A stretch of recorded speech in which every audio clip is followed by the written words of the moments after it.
మొత్తానికి బడ్జెట్లో 3.0 అన్ని రంగాలకు సంబంధించి కూడా ఒక తృప్తికరమైన బడ్జెట్ అని చెప్పేసి ఇటు ఆర్థిక విశ్లేషకులు చెప్తున్నప్పటికీ కూడా కొన్ని అంశాల పట్ల అయితే కొంచెం వ్యతిరేకత కూడా వ్యక్తమవుతోంది. అయితే గతంతో అంటే గడిచిన 2 బడ్జెట్స్తో చూసుకుంటే కనుక ఇది కాస్త బెటర్ బడ్జెట్.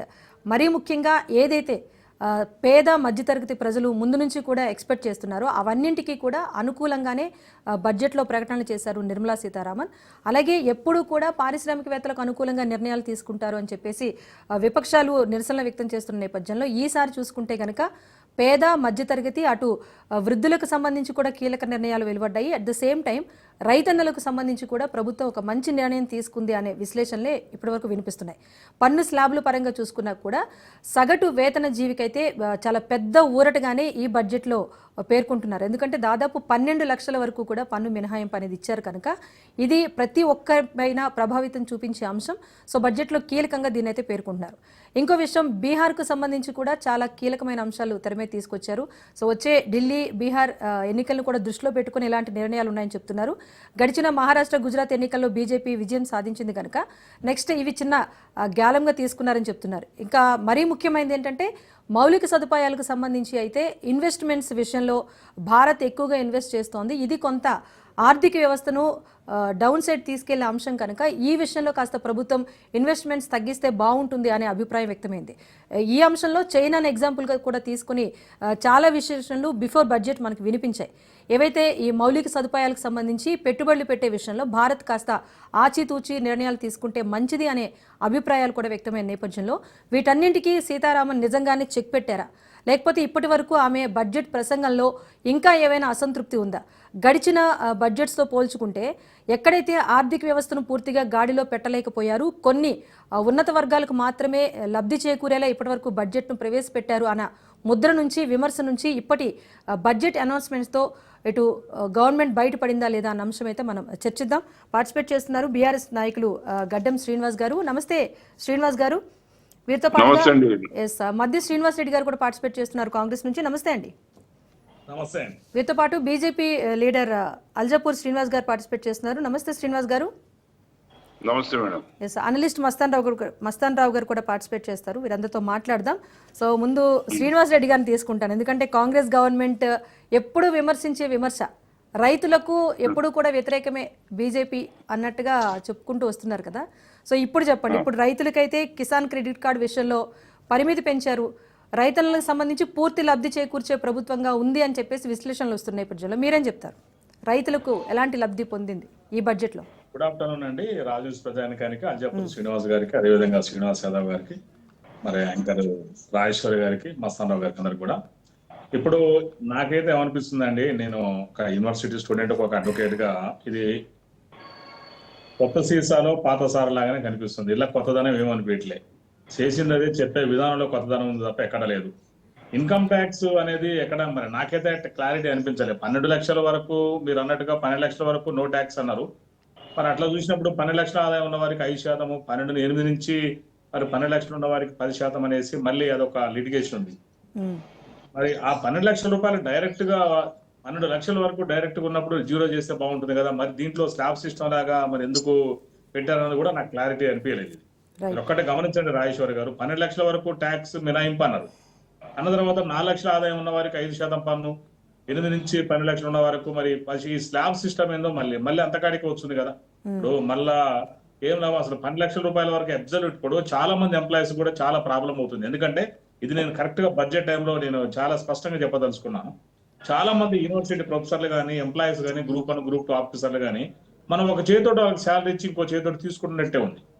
వాళ్ళు కష్టపడి సీనియారిటీ మీద, ప్రమోషన్ల మీద, వాళ్ళ అనుభవం మీద తెచ్చుకున్నటువంటి శాలరీని కూడా లాస్ట్ కి మనం ఒక ప్యాకెట్ లో పెట్టి ఇంకో వెనక ప్యాకెట్ నుంచి లాక్కున్నట్టే ఉంది. ఇది వాళ్ళకు కూడా చాలా స్పష్టంగా లక్షల మంది ఇలా తెలంగాణ కావచ్చు, ఎంటైర్ ఇండియా, సెంట్రల్ గవర్నమెంట్ కావచ్చు, స్టేట్ గవర్నమెంట్ ఎంప్లాయీలు కావచ్చు, నేను చాలా స్పష్టంగా రాష్ట్ర అధికార ప్రతినిధిగా వాళ్లకు మినహాయింపు ఇస్తే చాలా బాగుంటుంది. ఎందుకంటే నిన్న లక్షలు పెట్టినప్పుడు కనీసం ఒక కట్ ఆఫ్ ను కూడా ఒక ప్రొఫెసర్లు కూడా దృష్టిలో పెట్టుకొని, యూనివర్సిటీ ప్రొఫెసర్లను కూడా దృష్టిలో పెట్టుకుని, అందరం దృష్టిలో పెట్టుకొని దానికి ఒక 18 లక్షల వరకు, లేకపోతే నిన్న మనం కొత్తగా ఒక ప్రపోజ్ చూసాము. ట్రంప్ ఎక్కంగానే ఏమన్నారంటే మేము అమెరికాకు అసలు ట్యాక్స్ జీరో ట్యాక్స్ ఉండేటట్టుగా చేస్తామని చాలా స్పష్టంగా చెప్పారు.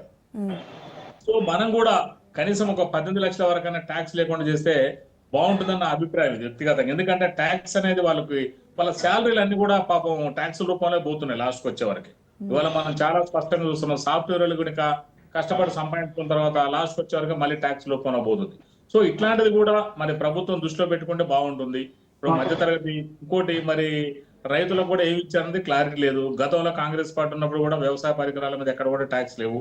మరి ఇక బీజేపీ వచ్చిన తర్వాత వ్యవసాయ పరికరాలు అన్నిటి మీద రకరకాల ట్యాక్స్ వేస్తూ మళ్ళీ అంతకాడికి తీసుకొస్తుంది. అంటే బయటకి చెప్పిన దానికన్నా చేసిన దానికి కొంత ప్రాక్టికల్ డిఫికల్టీస్ ఉన్నాయి. నేను ఒకటి అడుగుతున్నా, ఇప్పుడు 12 లక్షల రూపాయల పన్ను మినహాయింపు అనేది మరి ఏ విధంగా మినహాయింపు మరి అనలిస్ట్ గారు కూడా నాకు తెలియజేయాల్సిందిగా నేను కోరుతున్నాను. చెప్పండి అల్జాపూర్ శ్రీనివాస్ గారు, మీరు చెప్పండి. ట్యాక్స్ విషయంలో అందరూ సాటిస్ఫైడ్ అంటుంటే ఇప్పుడు శ్రీనివాస్ గారు ఒక అంశాన్ని అయితే లేవనెత్తారు. ప్రతిపాదనలు అనేవి ఇంకా పూర్తిగా చదవాల్సి ఉంది. వాటికి సంబంధించి ఏమైనా ఒక చేత్తో ఇచ్చి మరో చేత్తో తీసుకున్న సిచ్యువేషనే కనిపిస్తోందని చెప్తున్నారు. కానీ మధ్యతరగతి పైన పన్ను భారాన్ని గణనీయంగా తగ్గిస్తాయి ఇప్పటి స్లాబ్లని చెప్తున్నారు. వీళ్ళ చేతుల్లో ఎక్కువగా డబ్బుంచే ప్రయత్నం ప్రభుత్వం చేస్తుందని చెప్తున్నారు. అసలు మీ అనాలిసిస్ ఏంటి? ఈ పన్ను సంబంధించి మీరేం చెప్తారు సార్? ఆడియో అన్మ్యూట్ చేయరా? ఓకే ఓకే సార్, హలో చెప్పండి సార్, వినిపిస్తుంది, చెప్పండి. వాయిస్ వస్తుందండి.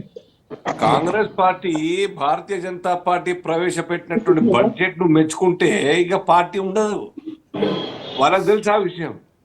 కాబట్టి న్యాచురల్ గా మేము ఏం చేసినా ప్రజలు ఎంత మెచ్చుకున్నా, నిష్ణాసులు విశ్లేషకులు ఎంత మెచ్చుకున్నా ఒప్పుకున్నా కాంగ్రెస్ పార్టీ ఒప్పుకుందా? డెఫినెట్ గా వాళ్ళ ఇంట్లో ఒప్పుకుంటారు, వాళ్ళ కుటుంబ సభ్యులు సైతం ఒప్పుకుంటారు. వాళ్ళ అంతరాత్మ కూడా అవును కదా బీజేపీ కరెక్టే కదా అని అంతరాత్మ చెప్తారు, కానీ బయట ఒప్పుకుంటే పార్టీ యొక్క ఐడెంటిటీ కోల్పోతారు.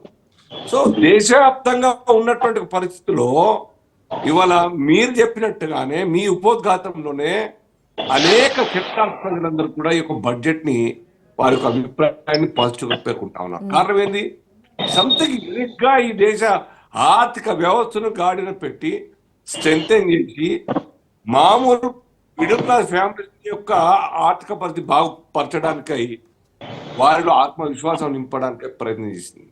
అనేక విషయాల్లో ఇప్పుడు ఒకటి సార్, అల్జాపూర్ శ్రీనివాస్ గారు 12 లక్షల వరకు కంప్లీట్ గా ట్యాక్స్ లేదా ఇక్కడ స్లాబ్ ఉందా? దయచేసి నాకు దీని మీద క్లారిటీ ఇవ్వండి. రాజేశ్వర్ స్లాబ్స్ ఇచ్చారు, స్లాబ్ క్లారిటీ ఇచ్చారు. 0.4% వరకు మాత్రమే సున్నా, మిగతావి ఇచ్చారు 5% ఇంక్రీజ్ చేస్తారు. మరి ట్యాక్స్ ఫ్రీ ఎట్లా అవుతుందండి? చూడండి ఏం చెప్తారు చూడండి. మీరు 12 లక్షల వరకు ట్యాక్స్ మినహాయింపు అని చెప్పుడేది పబ్లిక్ కి, మళ్ళీ దాంట్లో 12 లక్షల రూపాయల వరకు ఒక 5% కొంత దాంట్లో మీరు శ్రీనివాస్ గారు అర్థం చేసుకోండి. ఇప్పుడు మీరు కూడా అనేక సంవత్సరాల నుంచి ఇన్కమ్ ట్యాక్స్ కడుతూ ఉంటారు, నేను కూడా కడతాను. మీరు అడ్వకేట్, నేను అడ్వకేట్ని. ఇవన్నీ కూడా ఒక స్లాబ్ వరకు డిసైడ్ అయిన తర్వాత మళ్ళీ దాంట్లో ఎగ్జామ్స్ అంటూ ఉంటాయి కదా. 12 లక్షల వరకు ఎటువంటి ఒక్క ఇన్కమ్ ట్యాక్స్ కట్టే అవసరం రాకుండా ఆ ఫెసిలిటీ కల్పిస్తున్నది సర్కార్. ఆ టెక్స్ట్ బయటికి వస్తే మీకు అర్థమవుతుంది. ఇప్పుడు 7 లక్షలు ఉండగా లాస్ట్ టైం, కానీ 7.5 లక్షలు ఇప్పుడు 12 లక్షలకు వచ్చింది కదా. ఆ తేడా గమనిస్తుగా ఆల్మోస్ట్ 40-42% యొక్క ఆ యొక్క ఎగ్జామ్షన్ స్థాయి పెరిగింది అంటే దాని అర్థం కాంగ్రెస్ పార్టీ ఆలోచించాలి.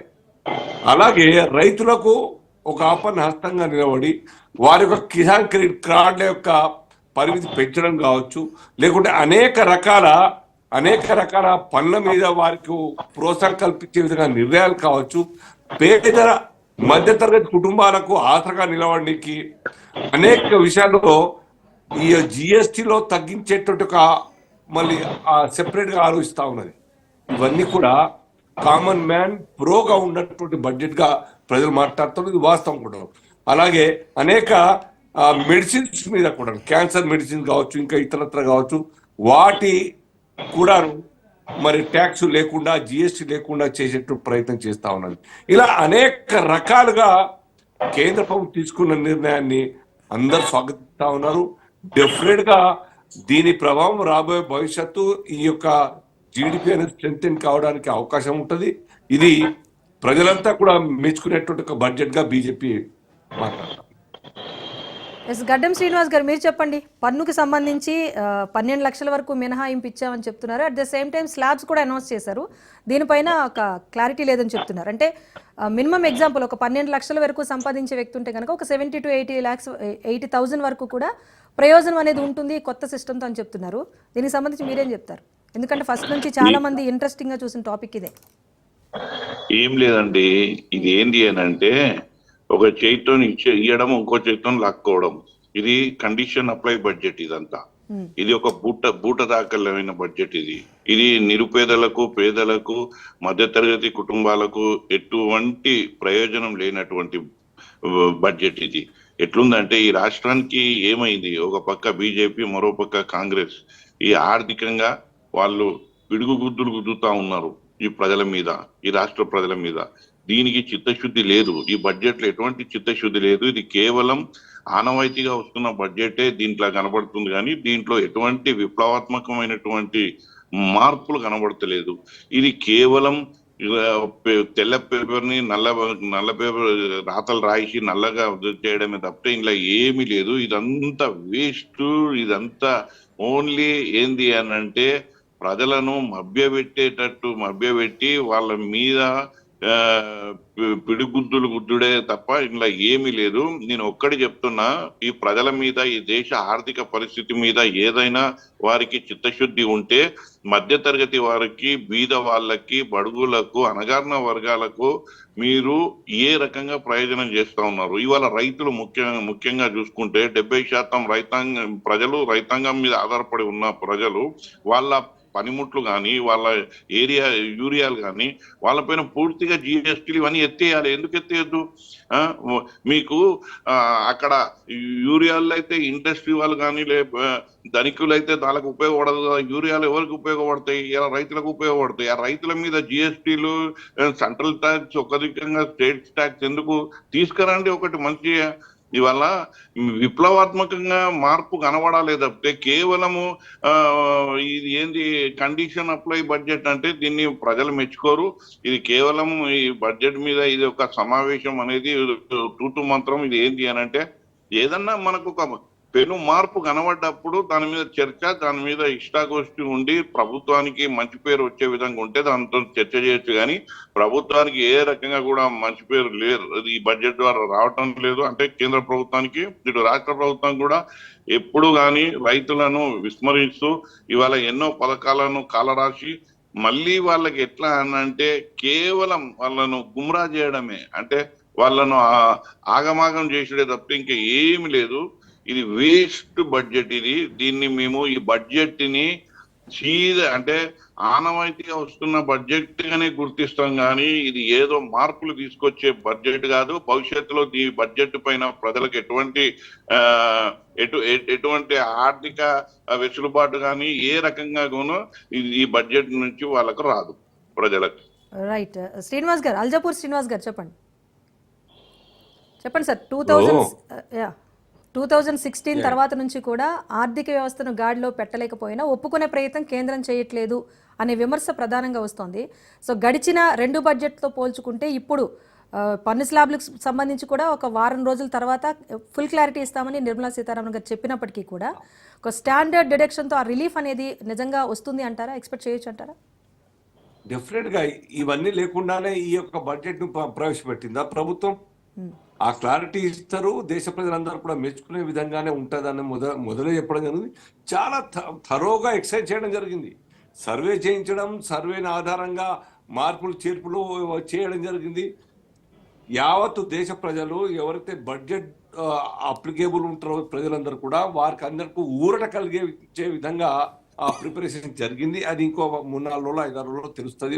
వారు చెప్పిన 1 వీక్ లోపల ఇవన్నీ కూడా సబ్సిడరీ నడుస్తుంది సబ్సిక్వెంట్గా. ఇక మీరు చూడండి, 16 నుంచి కావచ్చు, 2014 నుంచి కావచ్చు, 14 కన్నా ముందు మన్మోహన్ సింగ్ గారు ప్రవేశపెట్టిన బడ్జెట్ ఎంత టోటల్ ఫిగర్?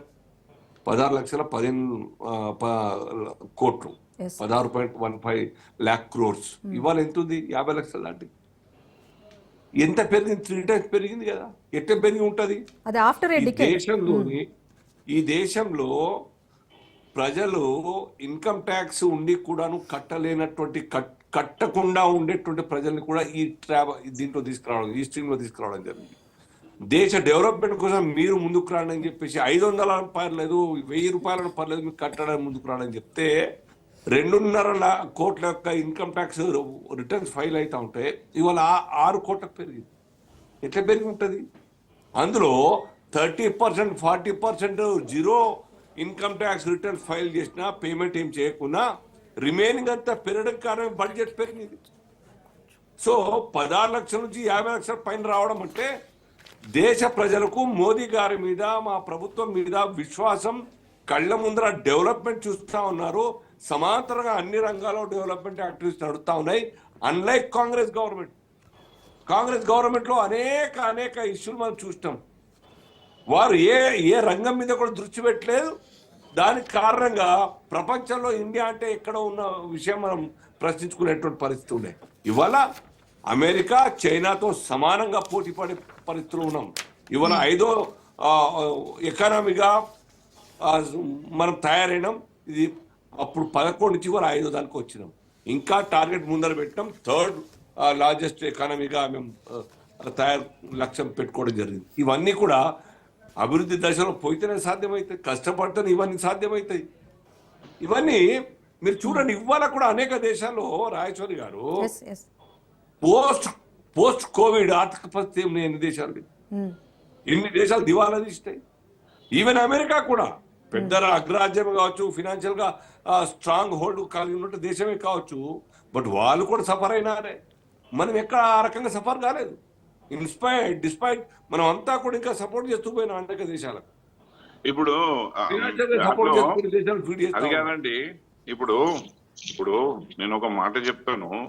ఇప్పుడు సార్కి ప్రజలు స్వచ్ఛందంగా వచ్చి ముందుకొచ్చి మేము ఐటీలో ఎన్రోల్ చేసుకుంటాము, మేము కూడా ఇన్కమ్ ట్యాక్స్ కట్టే దాంట్లో మేము ముందు ఉంటాము, మాకు కూడా ఎటువంటి దాపరికాలు లేకుండా ఆర్థిక వ్యవస్థ లోపల ప్రజలు వారి యొక్క వ్యవహారాలను సక్రమంగా నిర్వర్తించుకునే విధంగా ప్రజలు ఆలోచిస్తున్న తరుణం లోపల ఆ క్రెడిట్ కూడా వీళ్ళ ఖాతాలో వేసుకుంటారంటే ఎట్లా? ఇప్పుడు ప్రజలు ముందుకొచ్చి వాలంటరీగా ఐటీ ఎన్రోల్ చేసుకున్నప్పుడు వాళ్లకు వెసులుబాటుగా వాళ్లకు ఏ వినాయకులు ఏమి ఇస్తున్నామని మనము ఒక పక్క చూస్తుంటే ఇన్కమ్ ట్యాక్స్ ద్వారా వచ్చినటువంటి లక్షల కోట్లు మీరు వనరులకు కూడా ఖర్చు పెట్టడం లేదు, మౌలిక సదుపాయాలకు కూడా మెరుగుపరచడం లేదు, రాష్ట్రాలకు ఇవ్వవలసిన వాటాలను కూడా మీరు దాన్ని ఏంటంటే షెడ్యూల్ ప్రకారంగా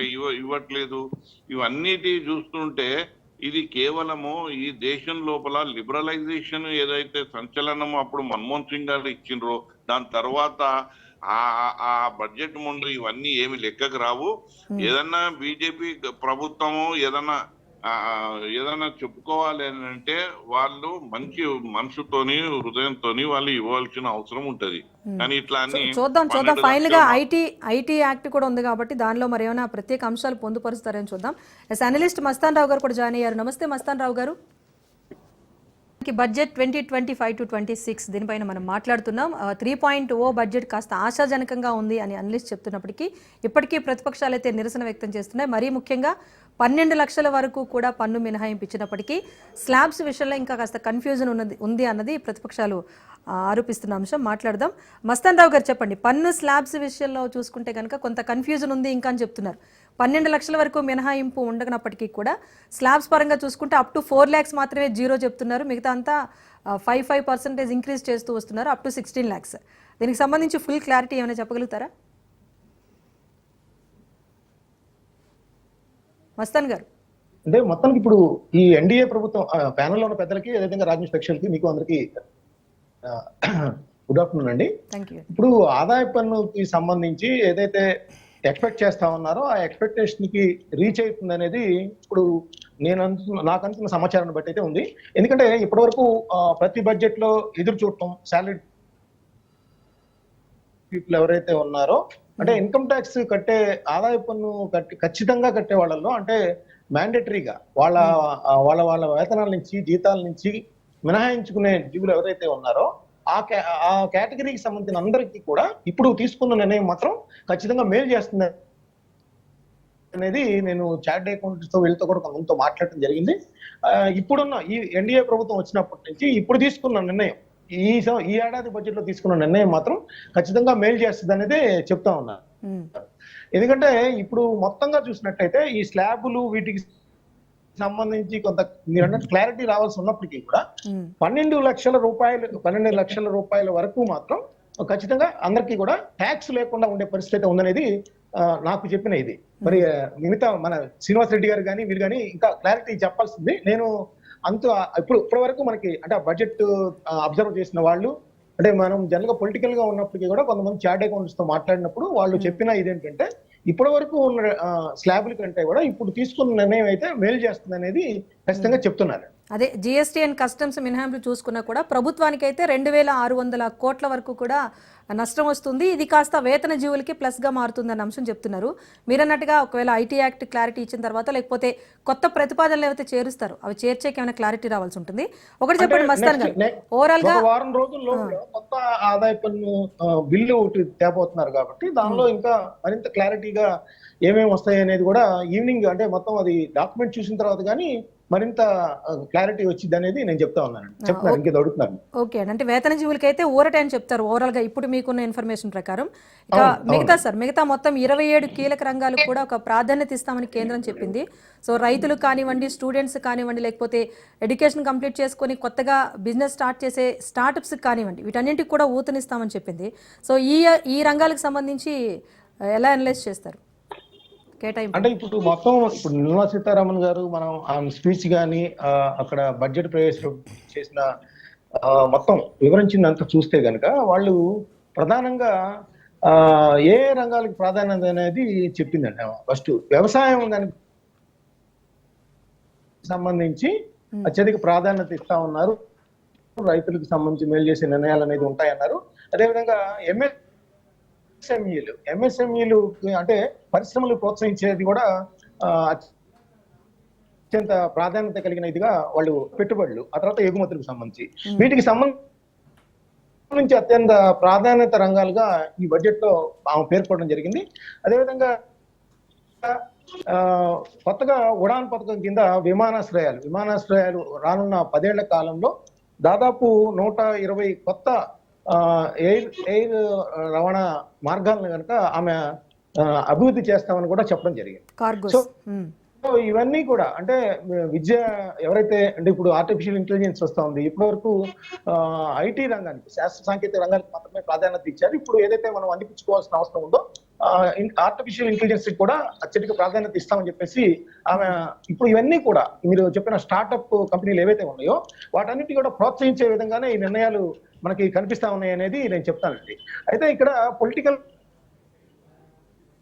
గా చూస్తే మనకి ఈ ఎలక్షన్ అనేది కూడా కొంత ప్రాధాన్యత కలిగినట్టు. ఇప్పుడు మనకి ఎన్డీఏ ప్రభుత్వంలో ఇటు ఆంధ్రప్రదేశ్ నుంచి ఉన్న 21 మంది ఎంపీలు, అదేవిధంగా బీహార్ నుంచి జేడీయూ కీలకమైన భాగస్వామిగా ఉంది. సో బీహార్ లో ఎన్నికలు రాబోతున్న తరుణంలో ఆ బీహార్ కి సంబంధించి ప్రత్యేక హోదా ఇవ్వనని చెప్పినప్పటికీ కూడా మిగతా వేరే బీహార్ లోకి సంబంధించి కొన్ని ఓటర్లను ప్రభావితం చేసేలాగా కూడా కొన్ని నిర్ణయాలు కూడా అక్కడ వెలువరించిన పరిస్థితి కూడా మనకు కనిపిస్తా ఉంది.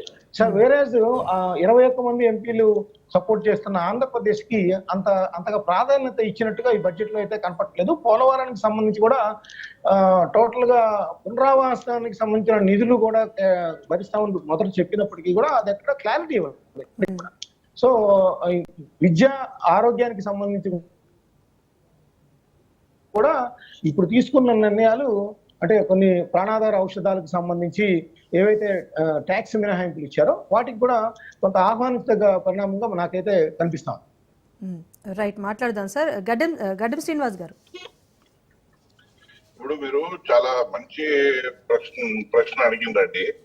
ఇప్పుడు ఈ ఎడ్యుకేషన్ కి సంబంధించినటువంటి విషయాలల్లా ఇప్పుడు ఓవర్సీస్ పిల్లలు వెళ్తా ఉన్నారు, వారిపైన ఏం రాయితీలు ఇచ్చారు, వారికి ఏం అలొకేట్ చేసిండ్రు, ఇంకోటి ఇక్కడ హయ్యర్ ఎడ్యుకేషన్ కి కావాల్సినటువంటి స్కాలర్షిప్ల విషయంలో, అదే విధంగా ఇప్పుడు ఫ్రీ ఎడ్యుకేషన్ విషయంలో ఇలా ఫండమెంటల్ రైట్ గా ఉన్నటువంటి విషయాన్ని మరి ఈ బడ్జెట్ అంటే కేవలము ధనికులు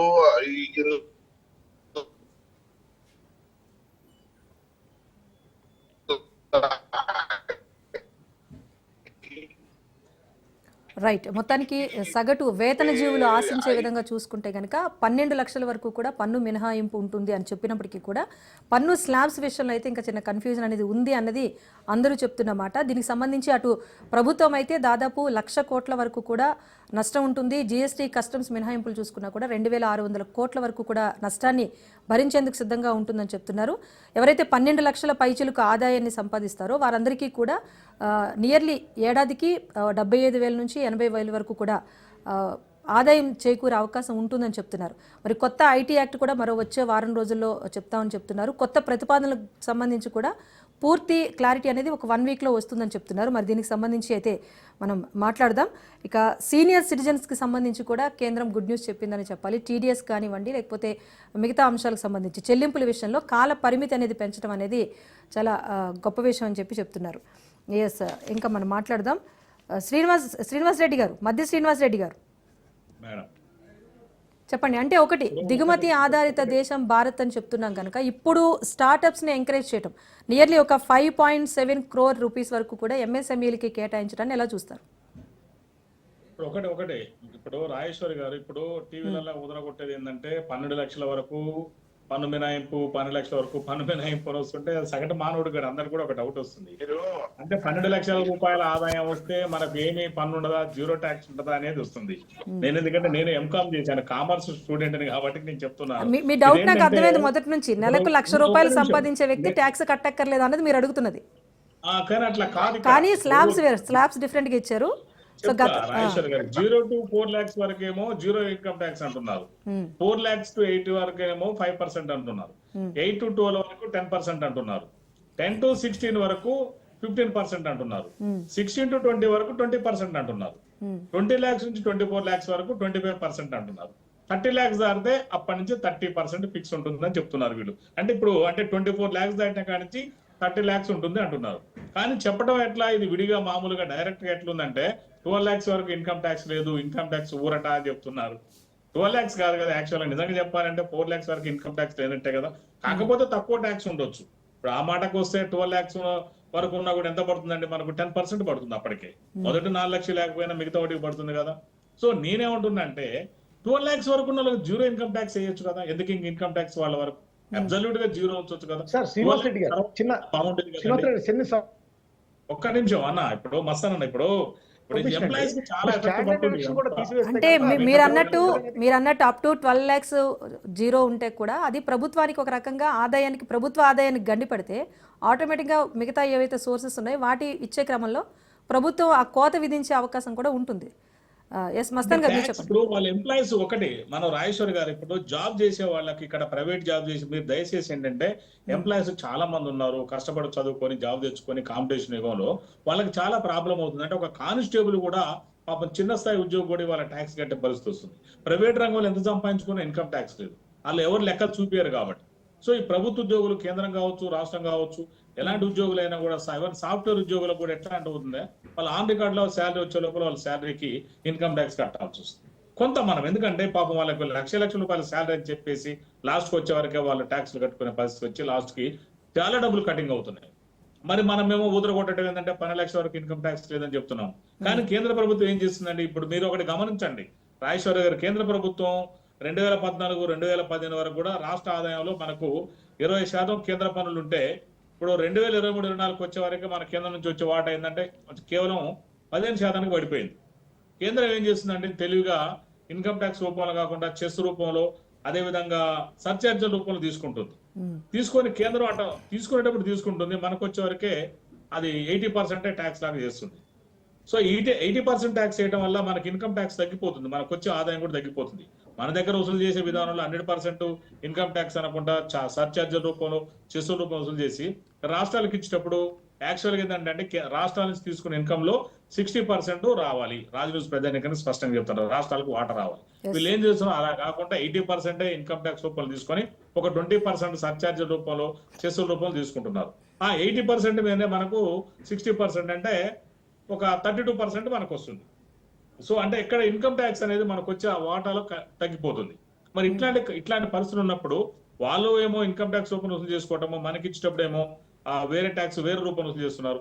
మీరు చూడండి మేడం, ఇన్సూరెన్స్ల మీద కూడా ఆ జనరల్ ఇన్సూరెన్స్ కావచ్చు, లైఫ్ ఇన్సూరెన్స్ 18% ట్యాక్స్, 9% ట్యాక్స్ పడుతుంది.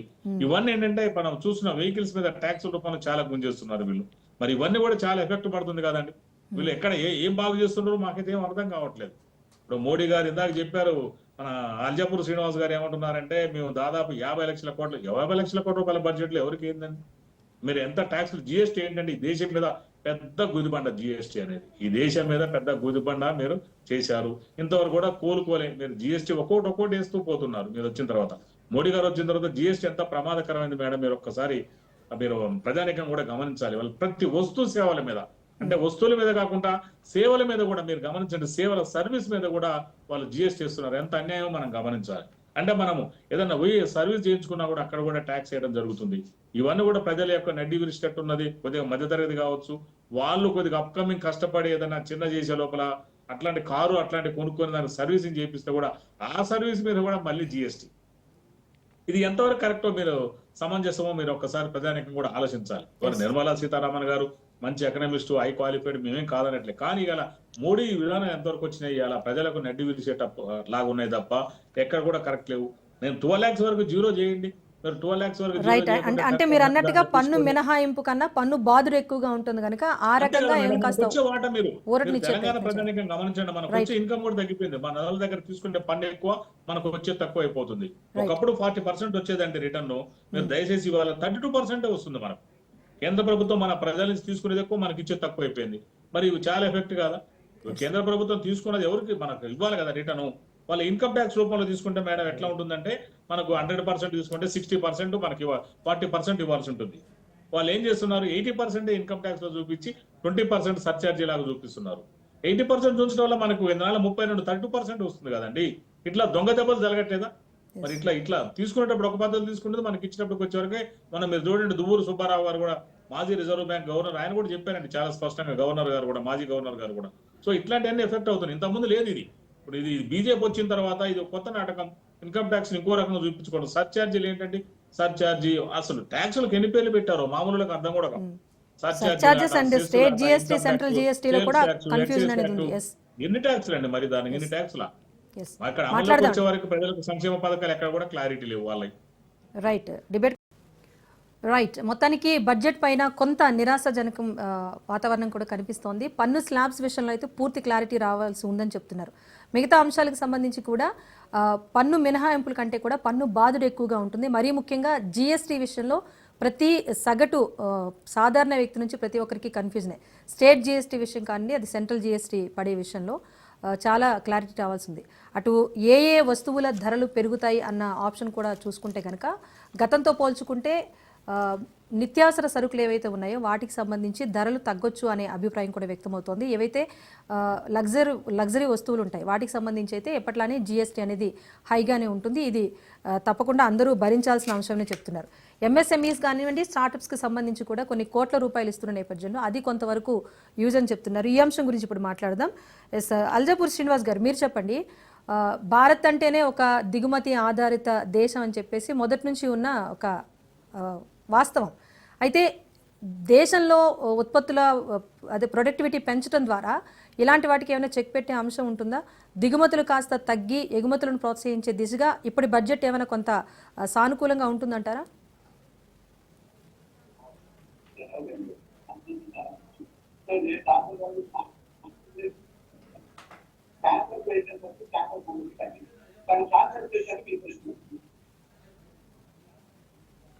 శ్రీనివాస్ గారు మీట్లో ఉన్నారు సార్, మీ ఆడియో క్లియర్ గా లేదు. మీట్లో ఉన్నారు. గత 6-7 సంవత్సరాలుగా మేక్ ఇన్ ఇండియా పేరు మీద రాజేశ్వర్ గారు దేశంలో విదేశీ నిధులన్నీ కూడా వచ్చే విధంగా, ఆ కంపెనీలు ఇక్కడ ఎస్టాబ్లిష్ అయ్యే విధంగా చేసిన ప్రయత్నం కారణంగా ఇవాళ దేశంలో మీరు కంపేర్ చేయండి, గతం కన్నా 10 ఏళ్ల కింద ఇప్పటికి ఆ విదేశీ నిధులు మరి ఎన్ని వచ్చినాయో చూడండి మీరు.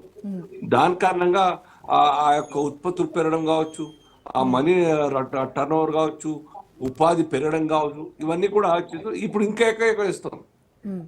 ఎక్స్పోర్ట్ అంటే ఏ రకంగా సార్ బెనిఫిట్? ఎఫ్డిఐలను 74% నుంచి 100% వరకు కొన్ని కీలక రంగాలకు సంబంధించి పెంపుదల చేశారు. సో ఎఫ్డిఐల పెంపు అనేది ఎలాంటి ఇంపాక్ట్ ఉంటుందంటారు? ఇంపాక్ట్ ఈ ఉపాధి పెరుగుతుందా?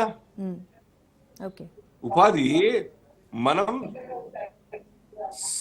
స్ట్రెంథెన్ కావడానికి ఈ యొక్క పాలసీలు ఉపయోగపడతాయి. మన యొక్క ఎఫ్డిఏ కాదు, ఎక్స్పోర్ట్ కూడా పెంచినాం మనం.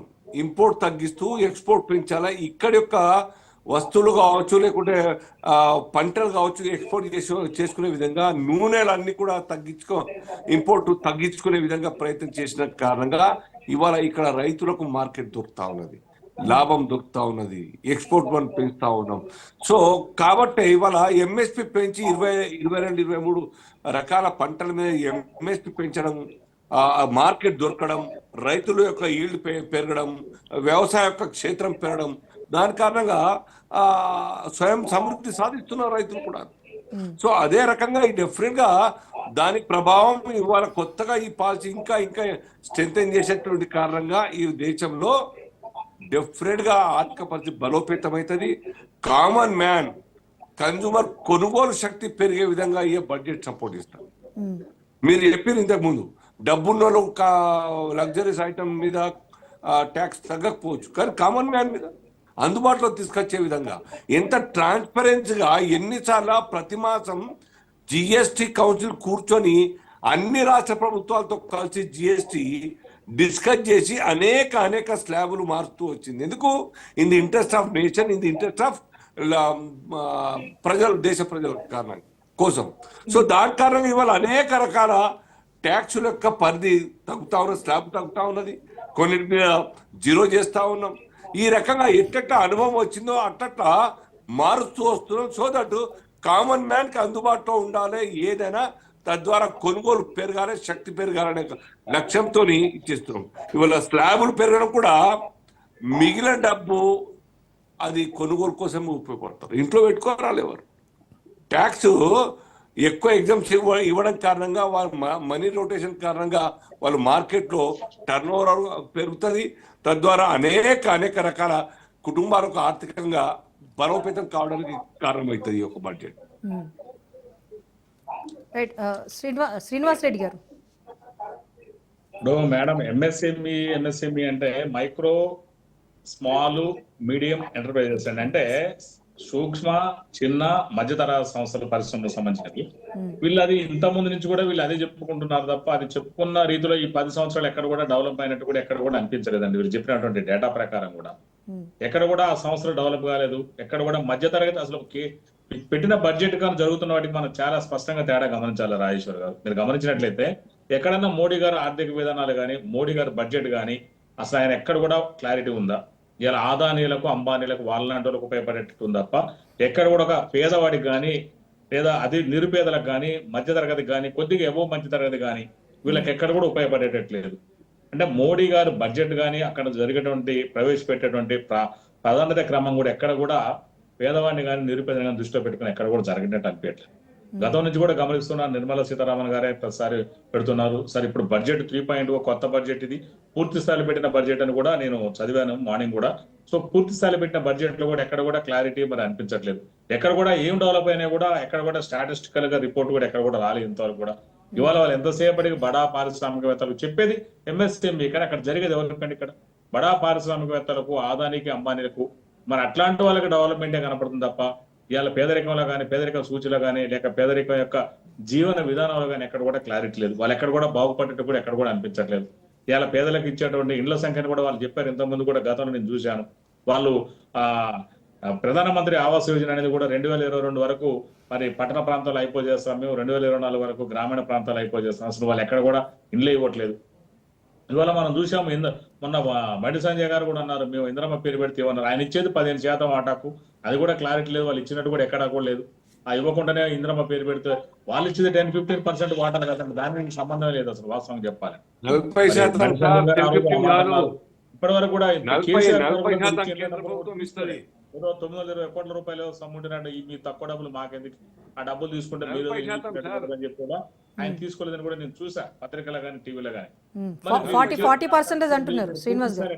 40% తప్పు చెప్తున్నారు మీరు. 40% లేదండి, లేదు మీరు చూడండి శ్రీనివాస్ గారు, 40% క్లియర్, చాలా స్పష్టంగా చెప్తున్నా. లేదు 40-60 సార్, 40-60 కాదండి. మీరు మీరు చూడండి 72,000 మేడం, 72,000 గ్రామీణ ప్రాంతాల్లో, పట్ట ప్రాంతాల్లో 1,50,000 ఇస్తున్నారట వీళ్ళు. నేను చాలా స్పష్టంగా చెప్తున్నాను. వీళ్ళు ఇచ్చే ఇండ్లకు మేము ఇప్పుడు 5 లక్షలు అనుకోండి మేము ఇచ్చేది, వీళ్ళు ఇచ్చేది 72,000. మీరు 10 లక్షలకు ఇల్లు పెట్టుకుంటారు సార్, సాధ్యమవుతుందా? కేసీఆర్ గారు తీసుకోలేదట. దేశవ్యాప్తంగా పెట్టుకున్నట్టు ఆవాస్ యోజనలో ఆ యూనిట్ కు గ్రామీణ అర్బన్ ప్రాంతాలకు ఒక ఫిగర్ ఉన్నది. 2,50,000 అయితే 2,50,000 అర్బన్ కి 1,40,000 రూరల్ కు ఉన్నది. దాంట్లో 40% మాది, 60% మీది. మీరు పెంచుకున్నారు 5 లక్షలు 6 లక్షలు ఒక యూనిట్ అని పెంచుకుంటే మీరు భరించాలి. కేంద్ర ప్రభుత్వం ప్రధానమంత్రి ఆవాస్ స్కీమ్ అది అమౌంట్ అది. శ్రీనివాస్ గారు 2,40,000 బాత్రూమ్ అట్లా కాదు కదండి, పేదవాడికి కదా. సరే శ్రీనివాస్ గారు, ఆయన అన్నట్టుగా ఇప్పుడు పేద ధనిక ఈ అంతరాన్ని తగ్గించే ప్రయత్నం ఇక్కడ జరిగిందా? ఇంకొకటి నిరుద్యోగం. ఈ రెండు అంశాలు బడ్జెట్ బిఫోర్ కూడా బీజేపీకి ఇది ఒక పెద్ద సవాల్ గాని చెప్పారు. అటు నిరుద్యోగం తగ్గించాలి, సామాజిక వర్గంలో పేద ధనిక అంతరాన్ని తగ్గించే ప్రయత్నం జరగాలని చెప్పేసి డిమాండ్స్ వచ్చాయి బిఫోర్. సో ఇప్పుడు అనౌన్స్మెంట్స్ తర్వాత అదేమైనా తగ్గే అవకాశం కనిపిస్తోందా? నేను చాలా స్పష్టంగా కాంగ్రెస్ పార్టీ రాష్ట్ర అధికార ప్రతినిధిగా, ఒక కామర్స్ స్టూడెంట్ గా అడ్వకేట్ చెప్తున్నా, ఈ బడ్జెట్ ఏమి లేదు, కొత్త సీసాలో పాత సారా పోసారు అంతే తప్ప తిప్పి మళ్ళీ అదే వస్తుంది. ఎక్కడ కూడా మార్పులు చేర్పులు, పైకి కిందకి, కింద పైకి చేసి మళ్ళీ అదే ప్రవేశపెట్టారు తప్ప ఎక్కడ ఏం లేదు. ఏమున్నదంటే 10 సంవత్సరాల పేదరికం ఏపడి తగ్గింది. నిరుపేదల జీవన విధానం కానీ, పేదల జీవన విధానం కానీ, మధ్యతరగతి వాళ్ళ జీవన విధానం కానీ, కొద్దిగా ఎబో మిడిల్ క్లాస్ జీవన విధానం ఎక్కడ కూడా మార్పులు రాలే. మోడీ ఫారెన్ పాలసీలు కానీ, మోడీ ఆర్థిక విధానాలు కానీ, మోడీ బడ్జెట్ కూడా ఇప్పుడు కూడా మీరు దయచేసి మా రాజనీతి ప్రజానికం గమనించండి. ఇవన్నీ కూడా మాక్సిమం ధనికుల కోసమే ఉంటాయి. వాళ్ళ దృష్టిలో పెట్టుకుని పెడతారు వీళ్ళందరూ. ఇప్పుడు మనకేమో 12 లక్షల రూపాయలు ఇన్కమ్ ట్యాక్స్ లేదని చెప్పేసి 4 లక్షల వరకు జీరో, ఆ తర్వాత స్లాబ్లు అని చెప్పినట్టే ఉంటుంది తప్ప వీళ్ళ ఏరియా ఉండదని చాలా స్పష్టంగా తెలియజేస్తున్నాయి. మస్తాన్ గారు చెప్పండి, ఈ పన్నుల అంశం పక్కన పెడితే కాసేపు పీపీపీ అదే ప్రైవేట్ అండ్ పబ్లిక్ పార్ట్నర్షిప్లో కూడా ఇన్ఫ్రాస్ట్రక్చర్ విషయంలో కూడా కాస్త ముందుతో పోల్చుకుంటే 1.5 లక్షల కోట్ల కేటాయింపు అయితే ఈ బడ్జెట్లో జరిగింది. సో ఇన్ఫ్రాస్ట్రక్చర్ పరంగా చూసుకుంటే కనుక ఇది ఎంతవరకు మేలు చేకూరుస్తుందంటారు? అదేనండి, ఇప్పుడు అంటే నిర్మలా సీతారామన్ గారి కామెంట్స్ చూస్తే ఏంటంటే సంస్కరణలు అంటే మన రాష్ట్రాల విషయంలో సంస్కరణలు ఎవరైతే అమలు చేస్తారో వాళ్ళు చెప్పిన విధంగా వాళ్ళకి ప్రోత్సాహం కల్పిస్తామని చెప్తారు. అంటే విద్యుత్ రంగాన్ని తీసుకుంటే విద్యుత్ రంగంలో ఏదైతే కొన్ని సంస్కరణలు వాళ్ళకి అమలు చేయమని చెప్తారో ఆ అమలు చేసిన రాష్ట్రాలకు మాత్రమే వాటికి సంబంధించిన ప్రోత్సాహకాలు అందిస్తారట. అంటే ఏంటి, ప్రజల నెత్తిన మరోసారి విద్యుత్ ఛార్జీల భారం మోపే అవకాశాలు ఇక్కడ కనిపిస్తున్నట్టుగా నాకైతే అనిపిస్తాం. ఎందుకంటే మనకి ఎడ్యుకేషన్ పాలసీ విషయం తీసుకున్నా కూడా అంతే. ఎడ్యుకేషన్ పాలసీ విషయంలో అంటే ప్రభుత్వాలు సాధారణంగా ఏంటంటే విద్యా ఆరోగ్యం విషయంలో వాళ్ళు బాధ్యత తీసుకోవాలి. ఆ బాధ్యతల నుంచి గత కొన్ని దశాబ్దాలుగా పక్కకు వెళ్ళిపోతూ ఉన్నారు. ఏవైతే విద్యకి సంబంధించిన సంస్కరణలు అంటే నేషనల్ ఎడ్యుకేషన్ పాలసీ 2020 తీసుకున్నప్పుడు కూడా ఏవైతే వాళ్ళు అంటే ఆ స్కూల్స్ కి సంబంధించి రెగ్యులర్ గా మానిటరింగ్ చేయటం, ఆ స్కూల్స్ కి పిల్లలు వస్తున్నారా లేదా చూడటం, లేదంటే వాళ్ళ అంటే ఫలితాల ఆధారంగా వాళ్ళ యొక్క పనితీరు నిర్ణయించడం, లేకపోతే కొన్ని యాప్ల ద్వారా వాళ్ళ యొక్క సమర్థతను లెక్కించడం, ఇవన్నీ కూడా సంస్కరణలో భాగం. ఆ సంస్కరణలు సాధారణంగా అన్ని రాష్ట్ర ప్రభుత్వాలు అమలు చేయడానికి ముందుకు జనరల్గా ఇక్కడ ఆంధ్రప్రదేశ్ విషయానికి వస్తే ముందుకు వచ్చి ఉపాధ్యాయ రంగం మొత్తం కూడా ఎగనెస్ట్ అయిన పరిస్థితి ఉంది గత ప్రభుత్వ హయాంలో. అదేవిధంగా విద్యుత్ రంగంలో సంస్కరణల విషయాన్ని కూడా అదే విధమైన పరిస్థితి ఇప్పుడు కనిపిస్తా ఉంది. అంటే ఏటి ఛార్జీలు అంటే సర్దుబాటు ఛార్జీల రూపంలో సంస్కరణలు అమలు చేయాలంటే ఏంటంటే ప్రతి పైసా కూడా లెక్కగట్టి వాళ్ళ దగ్గర నుంచి ముక్కుపిండి విద్యుత్ వినియోగదారుల నుంచి వసూలు చేసేందుకే సంస్కరణలు ప్రవేశపెడతారనేది పాయింట్. అంటే వాళ్ళు మెరుగైన పంపిణీ సంస్థల్ని ఏ విధంగా అయితే మంచి సమర్థతతో ముందుకు నడిపినప్పుడు ఈ విద్యుత్ నష్టాలను తగ్గించుకున్నప్పుడు తద్వారా విద్యుత్ వినియోగదారులకి ఛార్జీలు భారం పడే అవకాశాలు తగ్గుతాయి. అలాంటిదేం లేకుండా సంస్కరణలు ఏదైతే ప్రవేశపెట్టే వాళ్ళకి మేము ప్రోత్సాహం అందిస్తామంటున్నారు. అదేవిధంగా పట్టణాభివృద్ధి సంస్థలకు సంబంధించి వాటిలో కూడా ఎవరైతే ఈ సంస్థలు అమలు చేసే విధంగా ముందుకు వస్తారో వాళ్ళకే చేస్తామంటున్నారు.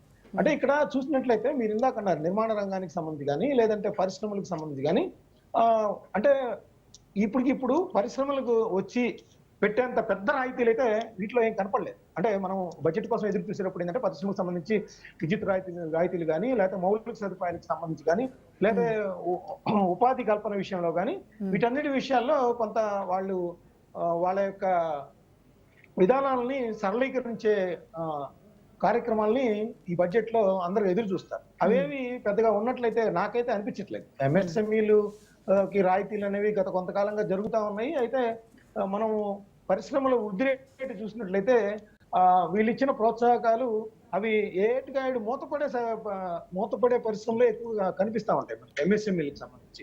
అంటే స్మాల్ స్కేల్ ఇండస్ట్రీస్ ని డెవలప్ చేయడం ద్వారా ఉపాధి రంగాన్ని ముందుకు తీసుకెళ్లవచ్చు.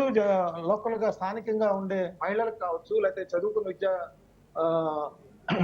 విద్యావంతులు కావచ్చు, లేకపోతే అసంఘటిత రంగంలో ఉన్న వాళ్ళకి కూడా ఇట్లా స్మాల్ స్కేల్ ఇండస్ట్రీస్ ద్వారా ఉపాధి కల్పించే అవకాశాలు ఉంటాయి. వాటికి సంబంధించి పెద్దగా ప్రోత్సాహకాలు ఆమె చెబుతున్న మాటలు గత అంటే 8 సంవత్సరాలుగా ఎంఎస్ఎంఈలకి మేము ప్రోత్సహిస్తున్నాము, అదేవిధంగా వాళ్ళకి రాయితీల రూపంలో తిరిగి డబ్బులు కూడా చెల్లిస్తున్నామని చెప్తున్నప్పటికీ కూడా ఇప్పుడు ఆ ఎంఎస్ఎంఈలు ఎందుకు వృద్ధి సాధించలేకపోతున్నాయి అనేది ఒక రివ్యూ చేసుకున్న పరిస్థితి కూడా దీనిలో అయితే కనిపించట్లేదు.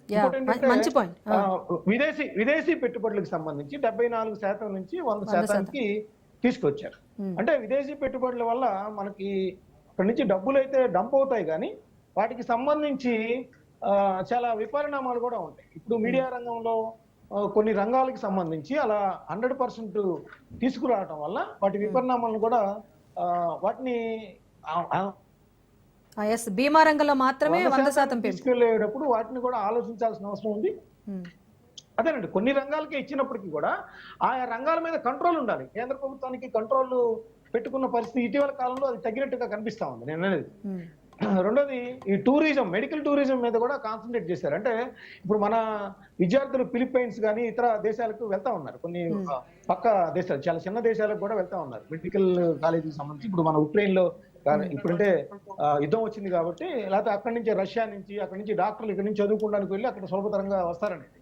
సో దాన్ని తగ్గించేందుకు ఇక్కడ మెడికల్ టూరిజం అంటే ఇక్కడ మనకి విదేశాల్లో అయితే వ్యాధులకు సంబంధించిన చికిత్సల కోసం ఎక్కువగా వ్యయం చేయాల్సి వస్తుంది. భారతదేశంలో చాలా తక్కువకి చికిత్స అందించే పరిస్థితి ఉంది.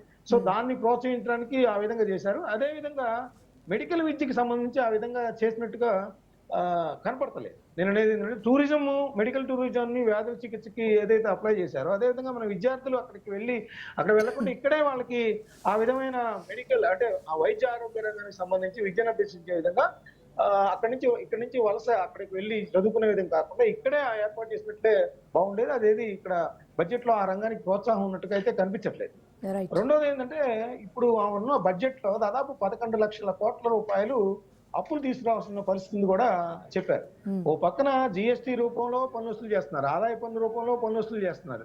అదేవిధంగా మనకి చూసినట్లయితే పెట్రో ఉత్పత్తులకు సంబంధించి ఎప్పటికప్పుడు సమీక్షించుకుంటా ఉన్నారు, కానీ మన భారతదేశానికి సంబంధించిన ఆదాయంలో పెట్రో ఉత్పత్తులను చాలా ముక్కుపిండి వసూలు చేస్తా ఉన్నారు. పక్క దేశాలతో పోల్చుకుంటే ఎప్పటికప్పుడు రివ్యూ చేస్తూ ఉంటారు, కానీ దానికి మాత్రం ఆ జోలికి పోకుండా అనేక లక్షల కోట్ల రూపాయలు ప్రజల నుంచి వసూలు చేస్తున్నారు అనేది నేను చెప్తాను. ఈ 3 విషయాల్లో ట్యాక్సులు ఏ విధంగా అయితే ముక్కుపిండి ప్రజలు దగ్గర నుంచి వసూలు చేస్తా ఉందో కేంద్రం, ఆ విధమైన ప్రయోజనాలు అయితే కనిపించే విధంగా రాయితీలు కానీ, లేదంటే ఇప్పుడు రియల్ ఎస్టేట్ రంగం ఉంది, రియల్ ఎస్టేట్ రంగానికి సంబంధించి ఒక ఇల్లు కట్టుకోవడం అనేది సామాన్య మధ్యతరగతి ప్రజలకు ఒక జీవితకాలంలో ఒక కళగా భావిస్తారు వాళ్ళు. అలా ఆ విధమైన ప్రోత్సాహకాలు ఈ బడ్జెట్ లో అయితే కనపడలేదని నేను చెప్తాను. రైట్. మొత్తానికి ఒకవైపు బడ్జెట్ సందర్భంగా కూడా ప్రతిపక్షాలు ముందులాగానే విమర్శలు అయితే గుప్పిస్తున్నాయి. కీలక కాంగ్రెస్ నేత జయరాం రమేష్ కూడా నిర్మలా సీతారామన్ చదివిన బడ్జెట్ పైన విమర్శలు గుప్పించారు. మరీ ముఖ్యంగా ఏపీని ఈ బడ్జెట్లో నిర్లక్ష్యం చేశారంటూ కూడా ఆయన మండిపడ్డారు. ఎన్డీఏ గవర్నమెంట్కు ఒక పిల్లర్ లాంటి ఏపీని విస్మరించారని ఆరోపించారు ఆయన. అసెంబ్లీ ఎన్నికలను దృష్టిలో పెట్టుకుని బీహార్కు మాత్రం భారీగా కేటాయింపులు చేశారంటూ ఆయన విమర్శలు చేసుకొచ్చారు జయరాం రమేష్. దీనిపైన కూడా మాట్లాడదాం. చెప్పండి, అంటే బడ్జెట్ ప్రసంగం పూర్తయినప్పటికీ కూడా కొంత ఆశాజనకంగా ఉంది అనుకున్న సమయంలో రాష్ట్రాల వారీగా కేటాయింపులు ఎలా జరిగాయి అన్న అంశం కూడా తెర మీదకి వస్తుంటే ఇప్పుడు జయరాం రమేష్ గారు చెప్పినట్టుగా అల్జాపూర్ శ్రీనివాస్ గారు మీరే చెప్పండి, ఈయన చెప్పినట్టుగా ఏపీ అటు బీహార్ రెండూ కూడా చాలా కీలకమే ఎన్డీఏ గవర్నమెంట్కి సంబంధించి. సో కీలకమైన ఏపీకి సంబంధించి పెద్దగా కేటాయింపులు లేవు. ఏదైతే పోలవరం ప్రాజెక్టుకు సంబంధించి వ్యయం విషయంలో సవరణ చేశారు. ఇప్పటికే ఉన్న ఏవైతే కేటాయింపులో 12,000 కోట్లు ఏవైతే ఉన్నాయో అవి ఇంకా రావాల్సి ఉంది. వాటితో పాటుగా సవరించిన వ్యయానికి కూడా ఒక 30,436 కోట్ల వరకు కూడా కేటాయిస్తామని చెప్పింది. వీటితో పాటుగా చిన్న చిన్న కొన్ని పథకాలు కేంద్ర ప్రభుత్వం ఏదైతే ప్రవేశపెట్టిందో ఉడాన్ పథకం, వీటిల్లో కాస్త బెనిఫిట్స్ కనిపించే తప్పిస్తే ఏపీకి పెద్దగా వనగూరే ప్రయత్నం ఏం చేయలేదని చెప్పేసి కాంగ్రెస్ సీనియర్ నేత ఆరోపిస్తున్నారు. మీరేం చెప్తారు అల్జాపూర్ శ్రీనివాస్ గారు? కాంగ్రెస్ వాళ్ళు చెప్తారు, అదే మాట చెప్తారు తప్పనిసరిగా, చెప్పకుండా ఎట్లుంటది. ఇప్పుడు ఏపీకి కావాల్సినటువంటి వాటిలో ముఖ్యమైనటువంటి అంశాలను కేంద్ర ప్రభుత్వం చాలా సీరియస్ గా తీసుకుంటా ఉన్నది. చంద్రబాబు నాయుడు గారు కూడా వారి యొక్క టీం అంతా కూడా కలవడం జరిగింది. ఇంపార్టెంట్ దేనికైతే ఇవ్వాలనో వాటి గురించి అడగడం జరిగింది. మీరు చెప్పినట్టుగానే ఇప్పుడు 30,400 కోట్ల రూపాయలు అంచనా పెంచేసి వ్యయం దానికి పోలవరం ఆదుకోవడానికే ముందుకు వస్తా ఉన్నది. అలాగే అమరావతి గురించి చూస్తాం మనం. అలాగే ఇండస్ట్రియల్ పాలసీలో ఏపీకి తగినటువంటి ప్రాధాన్యత ఇస్తూ అక్కడ మొన్న మధ్యనే మరి అమిత్ షా గారు వెళ్ళి ఆ యొక్క ప్రాజెక్టును మరి శంకుస్థాపన చేయడం జరిగింది. విశాఖ గురించి కూడా నడుస్తా ఉన్నది, రైల్వే జోన్ నడుస్తా ఉన్నది, చర్చ నడుస్తా ఉన్నది. ఓవరాల్ గా ఆంధ్రప్రదేశ్ మొత్తంగా కూడా ఇండస్ట్రీస్ లేనటువంటి ఒక ఇన్ఫ్రా లేనటువంటి ఒక ప్రాంతంగా హైదరాబాద్ మహానగరాన్ని రాజధాని లేకుండా ఉన్నటువంటి ఒక అనేక కంపెనీలు కూడా హైదరాబాద్ ఉన్నాయి. అక్కడ మనం చూస్తాం, మన దావత్ పోయినప్పుడు తెలంగాణ కోసం హైదరాబాద్ ఉన్నది కాబట్టి ఏ రకంగా రెస్పాన్స్ వచ్చింది. కొన్ని కంపెనీలు ఇక్కడ వాళ్ళు అయినా కానీ అక్కడి నుంచి ఇక్కడ పెట్టడానికి మళ్ళొక్కసారి ఉత్సాహం చూపినారు, వాళ్ళ యొక్క ఇంట్రెస్ట్ చూపినారు. అదే అమరావతి అంటే కొత్తగా అక్కడ పెట్టడానికి ధైర్యం చేయలేటువంటి పరిస్థితి. అటువంటి ఒక రాష్ట్రాన్ని ఆదుకోవాల్సిన బాధ్యత ఉంటుంది కేంద్ర ప్రభుత్వాన్ని. ఒక తల్లి పాత్రగా పోషించాల్సిన అవసరం ఉంటుంది కాబట్టి న్యాచురల్గా అక్కడ చేస్తాం. దాంట్లో నిస్సందేహంగా నిస్సంకోచంగా ఎట్టి పనులు చేయడం మనందరి బాధ్యత. మా ప్లేస్లో కాంగ్రెస్ సర్కార్ కేంద్రంలో ఉన్న దాని వివక్ష చూసేటువంటి అవకాశం ఉండదు. వాళ్ళంతా ధైర్యం చేయరు, దానికి కూడా ఇవ్వాల్సిందే. అలాగే బీహార్ కూడాను ఇన్ని సంవత్సరాల తర్వాత కూడా ఆ రాష్ట్రం పేదరికం చూడండి, ఆ రాష్ట్రం యొక్క ఎడ్యుకేషన్ రేషియో చూడండి మీరు. ఎందుకు ఆ యొక్క రాష్ట్రం అంత పెద్ద రాష్ట్రం ఉండి కూడా వెనుకబడి ఉన్నది. సో ఇటువంటి ప్రాంతాలకు నార్త్ ఈస్టర్న్ స్టేట్స్ లాగా బీహార్ లాగా అనేక ప్రాంతాలు ఎక్కడితో ఉన్నాయో వాటి మీద కూడా దృష్టి పెట్టి సమాంతరంగా దేశవ్యాప్తంగా అంటే ఒకటి సార్, మరి ఇది గడిచిన దశాబ్ద కాలం కూడా బీహార్ పరిస్థితి అదే కదా. ఇప్పుడు కేటాయింపులు ఎందుకు చేయాల్సి వచ్చింది బీహార్కి సంబంధించి? డెవలప్ అయింది, చాలా మార్పులు వచ్చినాయి, డెవలప్ అవుతా ఉన్నది. ఇంకా కూడా ఇంకా డెవలప్ కావాల్సిన అవసరం. బీహార్ చాలా పెద్ద రాష్ట్రం, పొలిటికల్ ఇన్స్టెబిలిటీ కావచ్చు, ఇంకా సీరియస్నెస్ లేకపోవడం కావచ్చు, మేము కొన్ని రోజులు వాళ్ళతో ఉండడం, కొన్ని రోజులు బయటకు ఉండడం, ఇవన్నీ కూడా డిస్టర్బెన్స్ కారణంగా కొంచెం డిస్టర్బ్ అయి ఉంటుంది. సో ఆ రాష్ట్రం ఇంకా డెవలప్ కావాల్సి ఉన్నది. ఏపీ కొత్త రాష్ట్రం డెవలప్ కావాల్సి ఉంది. ఆ ప్రాంతాల్లో ఎటువంటి విశాఖ తప్ప కొద్దిపాటి విజయవాడ తప్ప ఇంకా ఏం ఇండస్ట్రియల్ గా డెవలప్ అయింది లేదు అక్కడ. ఒక దిక్కు Prakasam, half of the Nellore, Uttarandhra మొత్తం కూడా ఇంత బ్యాక్వర్డ్ ఉన్నది మనకు తెలియదా? సో అటువంటి ప్రాంతాలని, ఈవెన్ రాయలసీమ అటువంటి ప్రాంతాలని మరి సపోర్ట్ చేయాల్సిన అవసరం ఉంది. దానికి సపోర్ట్ అంటే ఏపీ గురించి మాట్లాడితే కాంగ్రెస్ దృష్టిలో ఏపీ మనుషులు కానట్టుగానే ఉంటుంది. డెఫినెట్ వాళ్ళు సాలిడారిటీ ప్రకటించాల్సిన అవసరం ఉంటుంది, వాళ్ళ బాధ్యత పొలిటికల్ పార్టీగా. సో తెలంగాణకు వచ్చేసరికి ఇంకా చాలా అవకాశాలు ఉన్నాయి. తెలంగాణ ఇంకా డెవలప్ అవుతుంది. మెయిన్ ఇన్ఫ్రా రంగం కావచ్చు, విద్యారంగం కావచ్చు, హెల్త్ రంగం కావచ్చు, వ్యవసాయ రంగం కావచ్చు. ఈ ప్రాంతంలో మా లక్ష్యమంతా ఇక్కడి కష్టపడే రైతులు ఇక్కడి ప్రోడక్ట్ విదేశాలకు ఎక్స్పోర్ట్ కావాల్సిన అవసరం.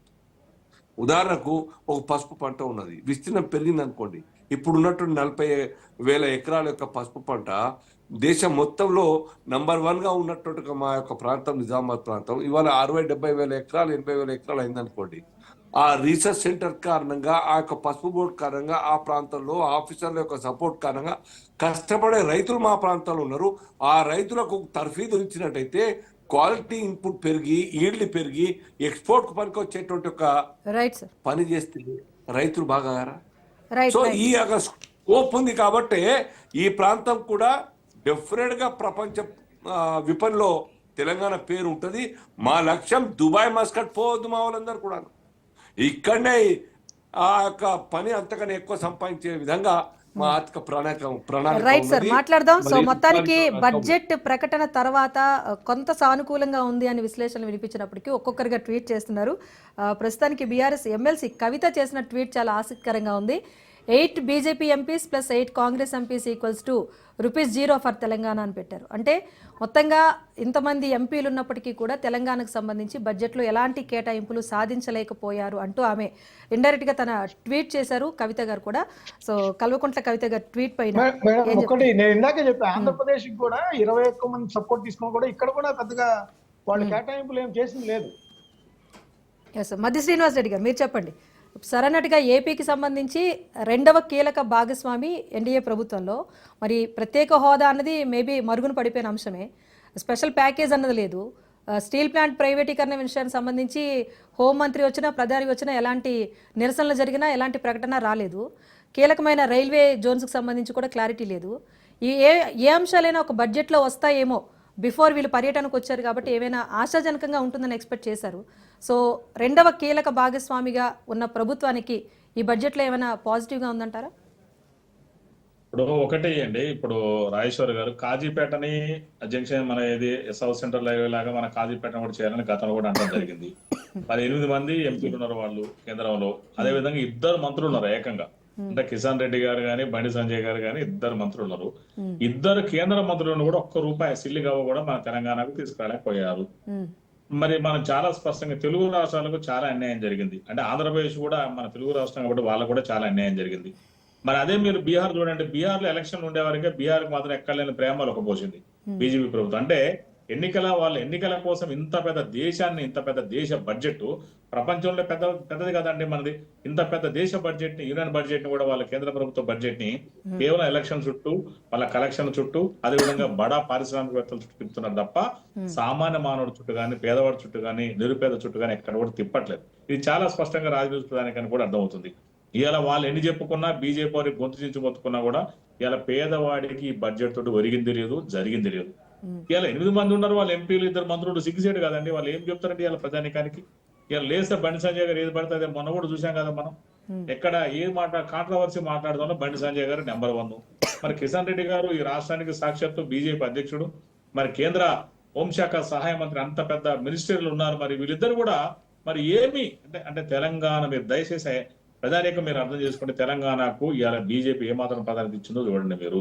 ఇవాళ ప్రజానీకం ఒక్కసారి అర్థం చేసుకోవాలి. ఇవాళ అంటే ప్రజలు అంటే తెలంగాణ ప్రజలంటే బీజేపీ వరకు లెక్కలేని దాన్ని చాలా స్పష్టంగా అర్థమవుతుంది. మేము ఏం చేయకుండా మాకు 8 ఎంపీ సీట్లు ఇచ్చారు కాబట్టి ఇంకేం చేయకుండా ఏమవుతుందని చెప్పేసి ఇప్పుడు ఏమి ఇవ్వట్లేదు వాళ్ళు. చూడండి మీరు దయచేసి అర్థం చేసుకోండి. అంటే వీళ్లకు తెలంగాణ అంటే చిత్తశుద్ధి లేదు. మరి బండి సంజయ్ గారికి కానీ, మరి కిషన్ రెడ్డి గారు కానీ ఖచ్చితంగా దీనికి సమాధానం చెప్పాలి. అదేవిధంగా ఇక్కడ ఉన్నటువంటి అల్జాపూర్ శ్రీనివాస్ గారు కూడా సమాధానం చెప్పాలి. ఎందుకు తెలంగాణ అంటే చిన్న చూపు అర్థం కావట్లేదు. మరి వీళ్ళు మొత్తము తెలంగాణలో ఏ మాత్రం బడ్జెట్ కూడా కేటాయించలేదు.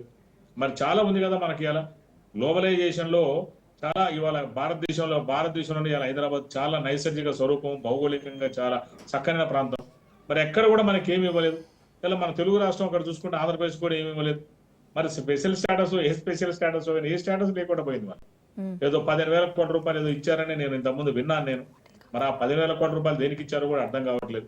అంటే ఎక్కడ కూడా పూర్తి అన్యాయం. ముఖ్యంగా తెలంగాణకి ఏంటంటే 0. ఇవాళ ఇంతమంది ఎంపీలు కానీ, మంత్రులు 2 మంత్రులు నుండి కూడా తెలంగాణకు తెచ్చింది 0, గుండు 0 అయిపోయింది లాస్ట్కి వచ్చే వరకు.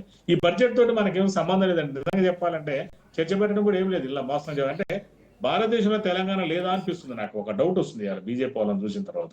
ఇవాళ తెలంగాణ ప్రధానికాన్ని, తెలుగు ప్రధానికాన్ని ఖచ్చితంగా బీజేపీ ప్రభుత్వం అవమానించింది. ఇవాళ తెలంగాణ ప్రభుత్వాన్ని పూర్తిగా, తెలంగాణ ప్రజలను, తెలుగు ప్రజలను పూర్తిగా విస్మరించింది.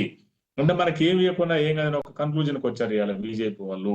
అంటే వాళ్ళ బడ్జెట్ కూడా బీహార్ ఎన్నికలు ఉన్నాయి కాబట్టి బీహార్కి కొన్ని వేల